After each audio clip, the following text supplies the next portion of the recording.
Welcome to Sustainability Now, an exploration of technologies and paradigms to shape a world that works. Designed for socially conscious entrepreneurs and individuals interested in responsible stewardship of the planet.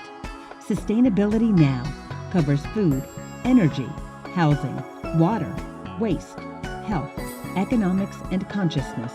Welcome to your community, Sustainability Now, with your host, Mira Rubin. Welcome, everybody, to Sustainability Now, Technologies and Paradigms to Shape a World That Works. I'm your host, Mira Rubin, and today it's my pleasure to introduce you to Vinit Allen. Vinit is a passionate activist in the domains of both environmental regenerativity and social justice, and he's currently involved in producing the Pachamama Alliance educational programs in Asheville, North Carolina. And Vinit's particular focus in delivering these programs is in transforming the response to climate change from one of denial, distraction, or resignation to recognizing it as a huge opportunity for enhancing our world, which is a wonderful twist on things that I'm excited to discuss. And Vinit actually was one of our speakers on the Sustainability Now Telesummit. So I am so excited to have him back. And what he's going to do with us today is do an abbreviated version of the Awakening the Dreamer Symposium from Pachamama. So Vinit, welcome. Thank you so much for being here with us today. Thank you, Mira. It's exciting to be here. We're a program where the most important conversations are being had. Thank you, indeed. And so will you just give us, before we jump into the Awakening the Dreamer Symposium, could you just give us like a little foundation for what it is and what people can expect?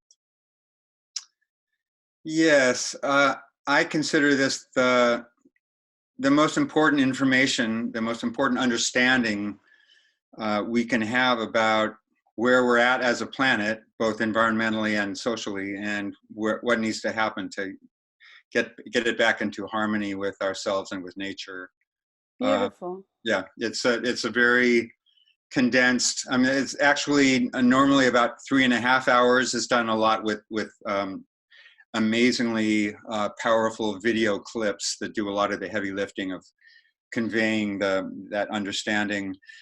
So I'm not even going to pretend that this is really in any way comprehensive yet, but it is like if you were to just give it the elevator pitch on what it is, that kind of thing of basically understanding that the trajectory that it does in fact make, and why it's so essential that we all understand that basic trajectory.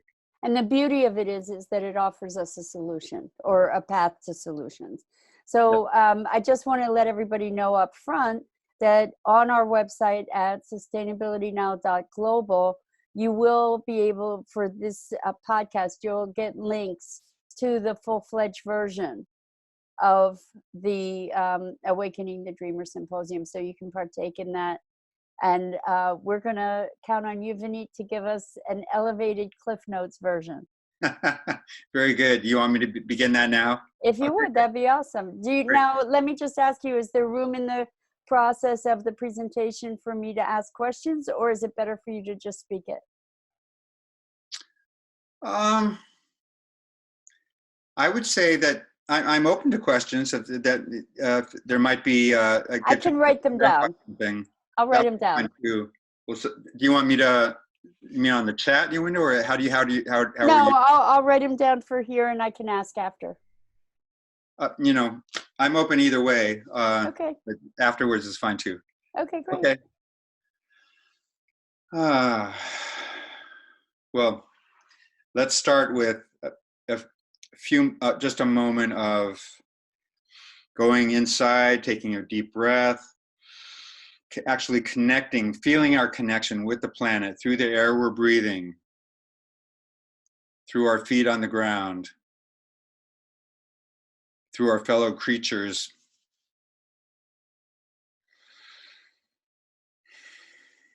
going to that place where we can feel our own passion for the great healing that needs to happen now. And knowing we have the full support of a living earth and a living universe. And another deep breath, letting all that go. Okay, thank you. Thank you. I always begin with an invocation because, after all, the great Mama Gaia is who we are and who is directing the show, in my experience. So, all right. So, it's important we start with understanding the vital signs of the planet, and by that I mean not just the state of nature and natural world, the environment, but also of our relations with ourselves, other humans, as well as other animals and plants that live with us. And whereas on the one hand we have an amazing, we've created an amazing world. We drive around in these metallic transport bubbles and go anywhere we want, or we fly over the oceans and on flying iron birds. We have computers, we have music, and we have amazing homes and amazing countries. And yet, all this seems to have come at a big price, because as we all now know, we're losing a lot of our species at very alarming rates. Our climate is changing. The planet is changing, and we're driving that clearly. I mean, science has more than proven that it's the results of our consumption, the fossil fuels and greenhouse gases that are actually causing the planet to overheat. So our own planet, our own mother, now has this huge fever that it's not just we've caused it, but we're continuing to make it worse. That's the other side of how we are. What are the vital signs when we check up on the vital signs of the planet, the air quality, the oceans, the temperature, the wildlife diversity, the ecosystems and watersheds, and the extent to which the hydrological cycle, so crucial to all of life, is happening, or as we now know, that's changing and getting out of balance as well. So the patient is not healthy, and healing is related to the word whole. It actually means to come back into wholeness. And that's important to understand, because it's not just the absence of a disease, but it's actually becoming a whole with ourselves. Our bodies are integrated with ourselves. We're integrated with a human family that we're a part of, and we're integrated with the earth and all the other living beings we live with as a planetary whole. A whole environment, just like the body is designed to be a whole system, including all our bacteria and other other microscopic animals and plants that live with us in an amazing symbiotic system. It's unrivaled, and that we can use as a model for exactly this is what the earth is. And except that we're out of balance because one particular species on the earth, us, has made things profoundly out of balance. We were in reasonable harmony up to just a few hundred years ago, but we're now present in such numbers and with such a technological power that we're shifting the chemistry of the entire planet, and unintentionally the temperatures with it. So that's what we're up against. And in the symposium, we'd now be showing graphs and what some of the earth changes look like on the ground, the species dying off and that kind of thing. But the one graph that we show is out of a few that is actually the most important graph, because it shows along that one axis that we have one earth of resources to work with, of land, resources, and our consumption of the rate at which the resources can regenerate itself, the rate at which the earth and the earth ecosystems can regenerate themselves, that rate versus the rate of consumption that we're now taking those resources out of availability is going along like this, and we have the one Earth worth of resources. That doesn't change. And so around in 1980, we crossed that one Earth, and we're now in overshoot. And what that means is that we're using more resources than the Earth can provide. Those resources are still there, obviously, because we were able to use them. But now we're drawing directly out of principle. And so rather than just living off the interest, to use a financial analogy here, we're now having to go into the actual bank account where everything is stored and regenerating, and start taking the principal out, so that regeneration is shrinking greatly. So understanding that concept is actually the most important thing that we can grasp about the place that we're now in, because we're now almost about 40 years past that overshoot year back around 1980.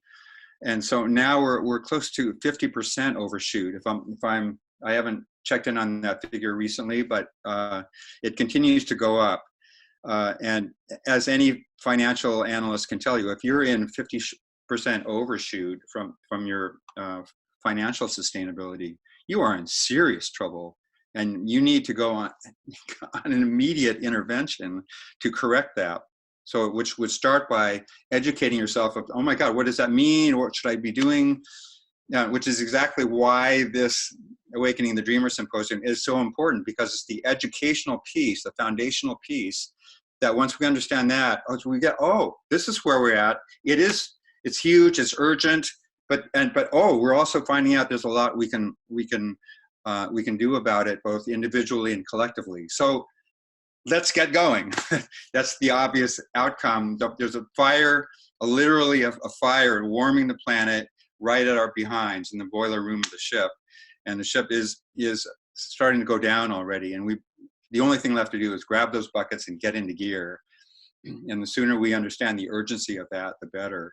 The US, in fact, uses the equivalent of 5 planets worth of resources in its ecological footprint, as it's called. And it's more than just use of resources. It's what's happening with our greenhouse gas emissions, is how many acres that we're protecting and leaving wild, as opposed to the land that we're now converting into crops for livestock, and in our unsustainable agricultural ways, at least in the mainstream. So it's actually a bit more complex than that, but we'll just call it use of resources to simplify it and make the point of that we are in fact over-consuming the planet. The US in particular, using 5 planets worth of resources and emissions, way more than our fair share, and it's completely now destabilizing the entire planet. And as is often pointed out, that the poorest countries that are contributing the least, if at all, to the problem are getting the brunt of it, and don't have the resources to simply adapt as you can. Soon nobody will be able to adapt anyway. So, but in any case, we have a great deal of responsibility here with the largest economy and the second largest polluter and user of resources. We need to be doing our part first. But we're not going to go there now. We're just going to stay in the educational domain. The good news is we've gotten amazing innovations that can be used for actually good or bad, and that are the internet and so some I mentioned earlier, and that are being used for both for good or bad. But the point is, we have great potential to, if we work things right, if we connect with each other and align around intentions to work together to create an amazing planet that is healthy, that is just, that is environmentally flourishing, and so forth. So on the one hand, we've got lots of potential. On the other hand, we've got a huge challenge before us now. So now the second part of the symposium now asks, so how did we get where we are? What has caused this descent into the giant place where we're now challenged with our own survival? The good news in this is that it's actually not some sort of natural catastrophe, an asteroid or whatever that's completely beyond our control. No, instead, we humans have done all of this, and we can thus change directions. If we can undo what we did, we can reverse a lot of the harm through healthy practices now, and actually create a whole new trajectory for humans and thus for life on the planet.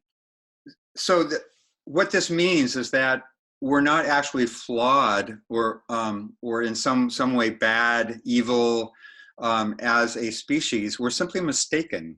We've made a mistake we didn't know some of the outcomes of what we would do. That's a lot of it.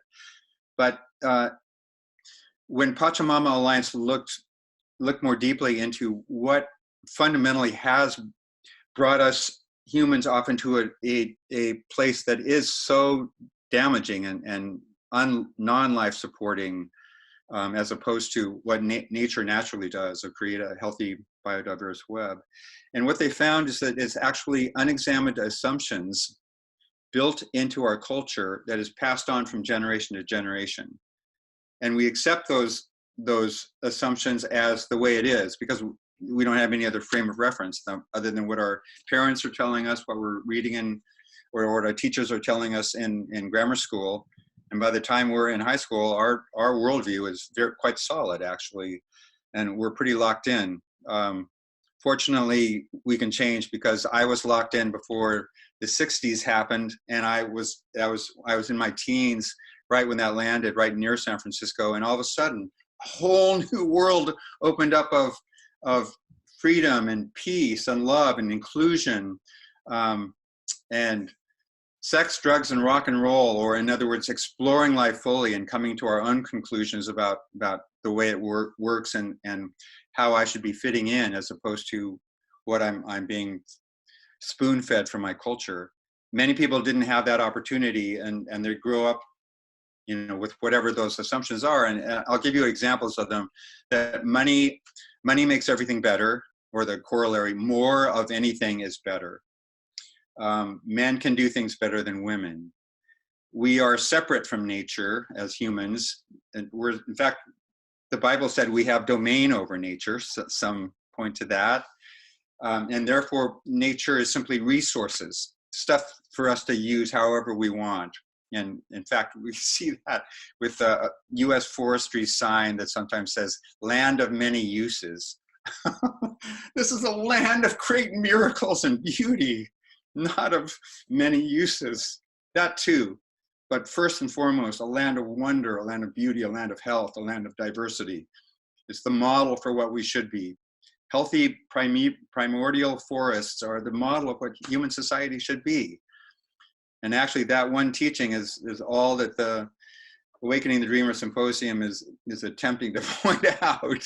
That's the 1-minute elevator pitch on this. But it's you can see that those assumptions, if we really believe those, we're here just to added on top of the earth to live however we like. Take some trees and build houses and create a cool little cyber world, and all of a sudden we're destroying the planet. And that's exactly what's happening now, and what we can actually see the effects of overconsumption leading to habitat loss and greenhouse gas emissions and all the rest of it. And social justice issues are always the things driving environmental issues. So those are environmental justice is now kind of the term that joins those two issue domains in an appropriate way. Okay, so what do we do about this? Well, the first thing is recognizing that we have filters on. We're seeing the world through this filter of the worldview that has been passed down through our culture. So once we recognize that, we can begin to see the lies in those, the misunderstandings in those assumptions, and just dissolve them and create new worldviews based on different assumptions, different perceptions of what we can actually see as true about the world and about the nature and our own interactions. So,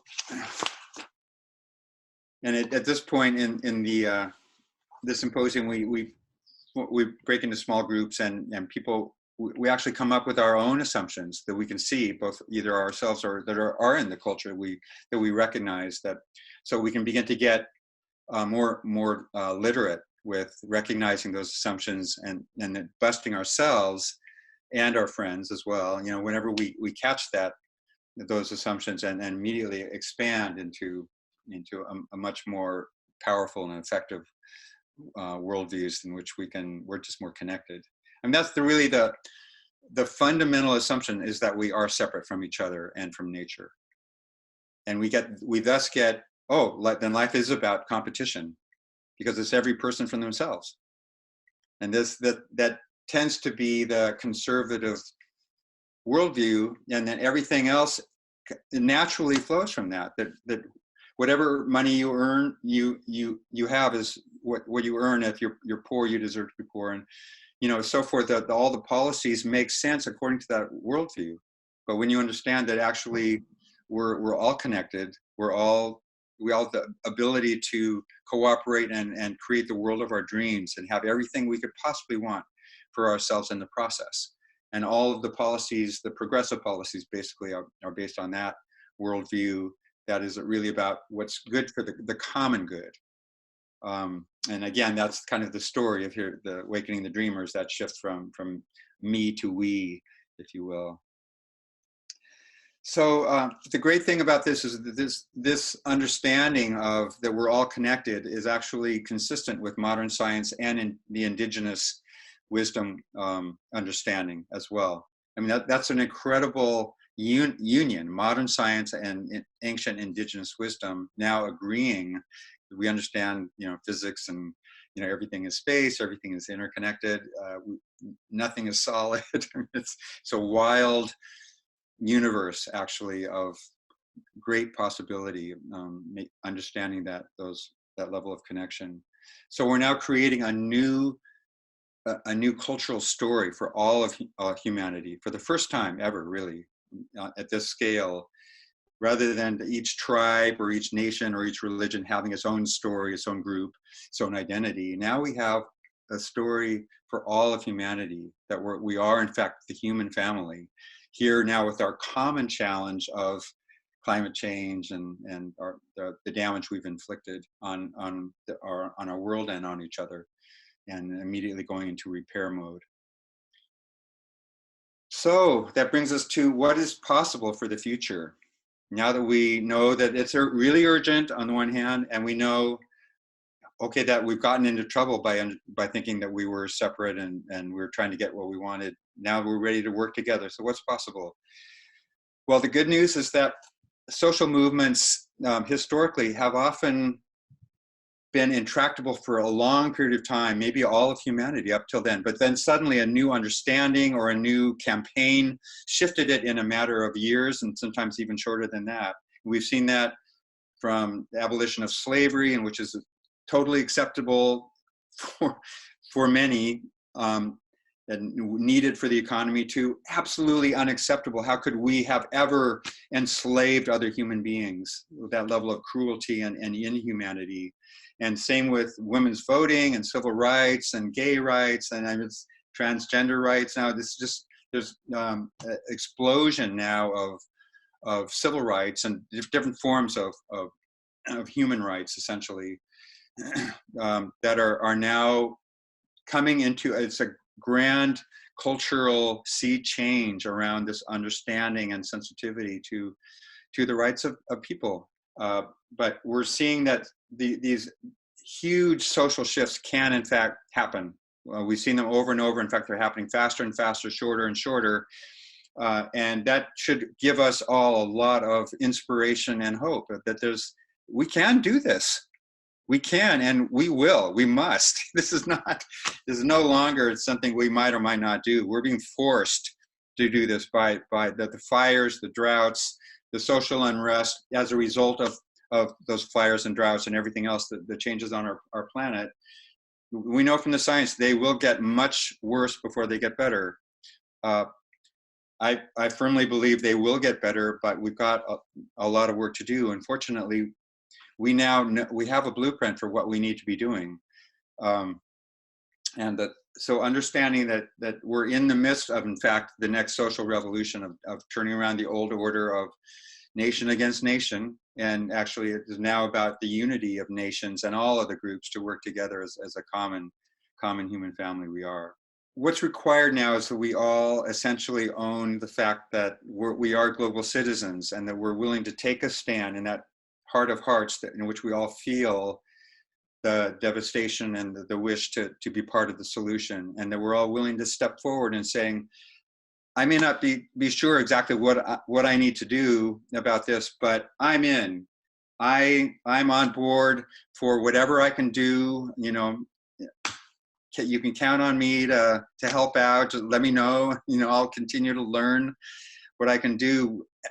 We're all in this together, and it's our survival that's truly at stake. So, that's the request. It's the opportunity, and the opportunity within that. It sounds like a challenge, and it is. But the opportunity is having that kind of engaged life and intention creates a meaningful life, creates a fulfilling and exciting and challenging, in the best of ways, growthful, loving, strong, alive life. And we'll all be there sooner or later as it clearly becomes life and death to us. It's, for those of us with the luxury of resources where our lives are relatively comfortable, we can adapt more easily, and it still may feel a little bit farther away, but we all see the weather shifting, and we're all reading about the catastrophes already happening, the floods, the fires in so many countries. So we need to be feeling the heat, because it is on. So thank you in advance for doing that. I will make the assumption that you would not be listening to this podcast unless you were already in, and that you want to learn this. And I'm happy to be kind of giving you the briefing. We're on the battlefield, right? And this is the theater briefing on the enemy. We've met the enemy. It is us. You know, it's definitely our consumption and our garbage and our profligate ways. But the good news is that we can do something about it. The generals have worked out this plan, and it's very doable for all of us, and we all have a role. And the good news is that our role is exactly what we're born to do. It's what gives us joy, and where our talents are, and we need exactly that. You know, the mothers need to be mothering their babies, and the janitors need to be sweeping those floors, and the generals need to be drawing out these plans, and etc. So we have exactly what is needed for each of us to play a vital role in this effort here. So that brings us to where do we go from here, and what's ours to do, and getting into action. This is kind of where the rubber meets the proverbial road. Because it's one thing to talk, it's crucial to talk about it and understand, yes, there is a game plan. This is what we're up against, and this is what's causing it, and this is our essential game plan for turning things around. And then the next step, of course, is actually doing it. Looking at a checklist for individual actions, changing your bank over and driving less and eating less meat. And, you know, I won't go into that list now, but actually, I think that would be very valuable, is for people to have an idea of actions they can take. You know, okay. so that they have a takeaway. Riff off of you know, some of the more important ones. Some of these things are like one-time switchovers, as I mentioned, of your bank and your credit card to banks that are actually very, very conscientious about who they're loaning to, and their resource bank. That there are many. You can look all of this up, but that one-time thing will, for a lifetime then of investing money in something that's contributing to the solution rather than to the problem. And it's as fundamental as that, because we are in fact voting with our dollars. So the next thing is doing research on your companies before you do shopping. So you're buying from companies that, like Patagonia, not from Monsanto. Is these basic example of you know, knowing their reputations of their companies, and your investments even more important, because there may be more money. That you research, you know, the socially responsible profiles and so forth. Yeah, there are a number of socially responsible portfolios and even index funds that are related to socially responsible organizations. So it takes some digging, but they are out there. Not much digging these days. I mean, it's a huge part of the market. It's something like $3 trillion is now. Well, you also have to dig into them a bit because there's a lot of greenwashing going on. So you really True. do want to do your research. True. So going back, the primary actions are less emissions in transportation, so driving more, carpooling, avoiding long plane flights or frequent flights. Again, the watchword is cutting back, not necessarily cutting them out, because it's going to be tough for a lot of us to live without a car or planes at this point. But we can all cut back on that, and we can all be smart about. And again, the carpooling thing saves whole car trips and still gets you there. And then the diet is the other huge thing. So eating less meat, more plant-based diet. We've heard this a lot before, I'm sure, but and again, just starting it going in the right direction. So you're starting to eat less meat, more plants, more water content foods, getting good exercise. I would even throw in there just to stay healthy. Planting trees, protecting trees, growing forests, creating healthy soils by compost. And of course, not everybody can do this if you live in a city. Although even in the city, you can have your own little backyard, back porch thing. Your conversations, that's a huge part of sustainability. Are you talking about the things that matter? Are you calling your friends to task on how they could be living more sustainably, how they could be driving less, eating less meat, using a better bank, and and so forth. So communication is a gigantic part of spreading the message. Education is gigantic. So taking the symposium, urging your friends to do the same. These are vital parts of sustainability. Spending time in nature and having your own direct experience. There's some of these things are not the things found on your top, the 50 things you can do, and yet in like that cultural piece that I was talking about. These are vital understandings that once you do, your life will be different, and your relationship to the planet will be different forever, because you simply have a different understanding of how it all works. I think that connecting directly with nature actually is a really vital piece. Spend time outside. When you're outside, be present to what's there.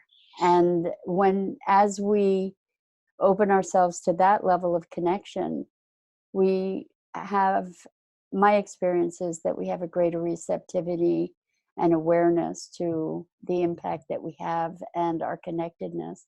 And the more connected we are, the less willing, hopefully, we are to damage ourselves in that way. That's right. Yeah, well said. I also want to add, I mean, there are really simple things we all know. Carry your own bags. And you said something about voting with your dollars. So when you have an opportunity to buy something packaged in glass instead of plastic, that's something that's a choice you can make. Carry your own containers. When you go to get fast food, ask them to use your container instead of some kind of styrofoam or disposables.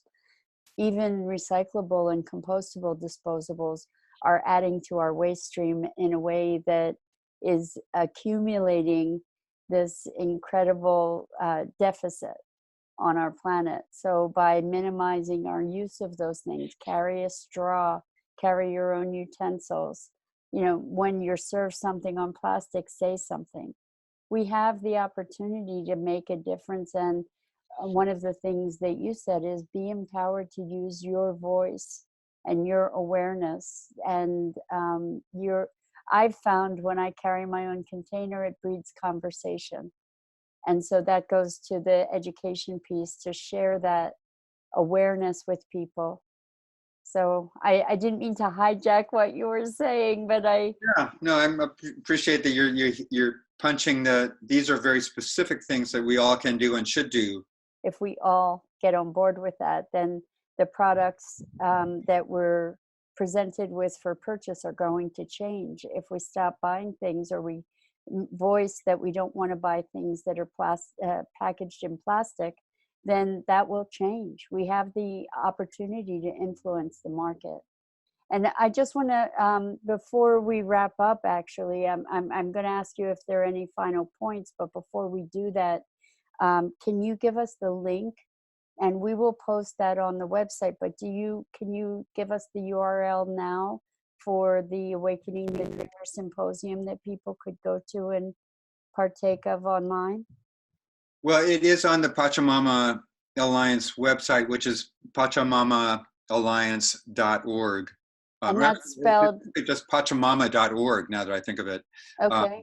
And I actually should, I'll make sure I get you the specific URL for your website, because I don't know the actual one to get you to the online. There is a 2-hour online version of the Awakening the Dreamer Symposium that anyone can do at any time. Okay, and Pachamama is spelled Pachamama. Pachamama. Yeah. And so also some of you might be really interested in getting trained to lead the Awakening the Dreamer Symposiums. And so how does that work, Vinit? Now, Pachamama does have some fantastic follow-up programs. So let me say a bit about that. One is the immediate follow-up is called the Game Changer Intensive. It's a 9-week online program in which— For free, right? There's a small cost, like administrative cost. It's okay. $40 or something. Okay. And you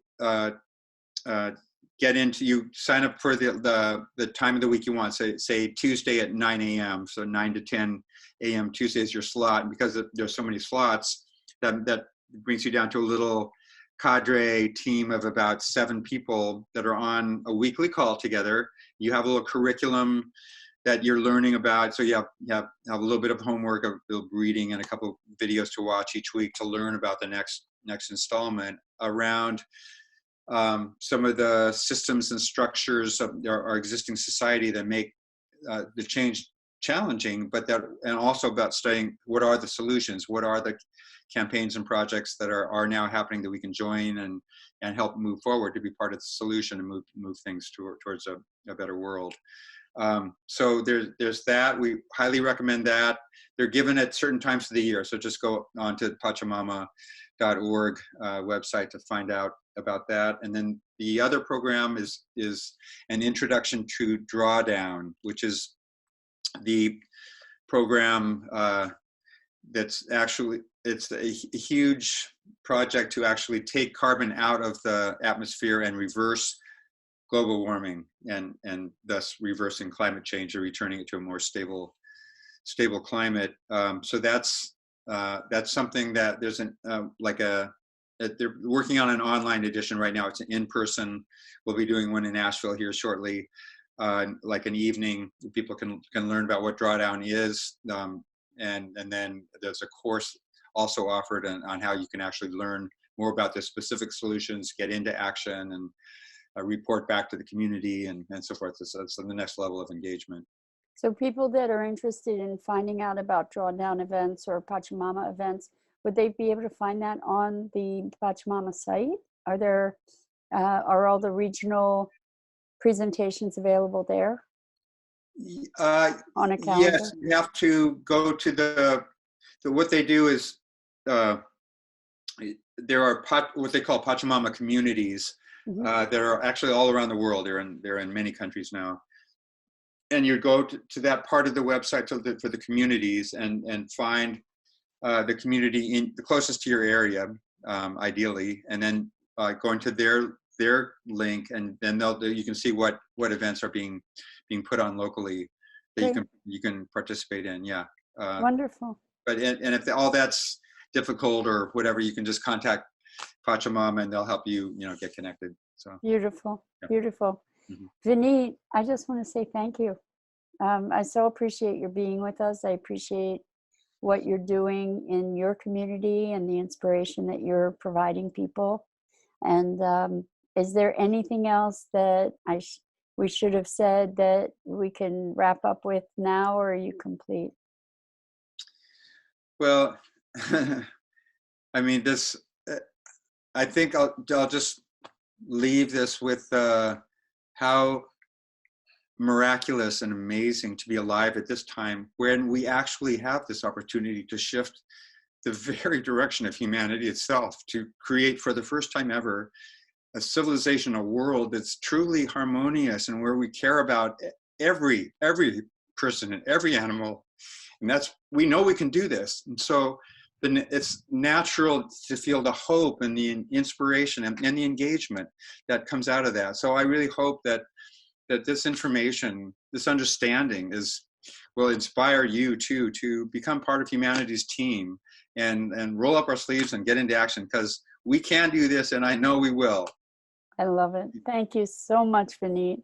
And thank you to everyone who's listening.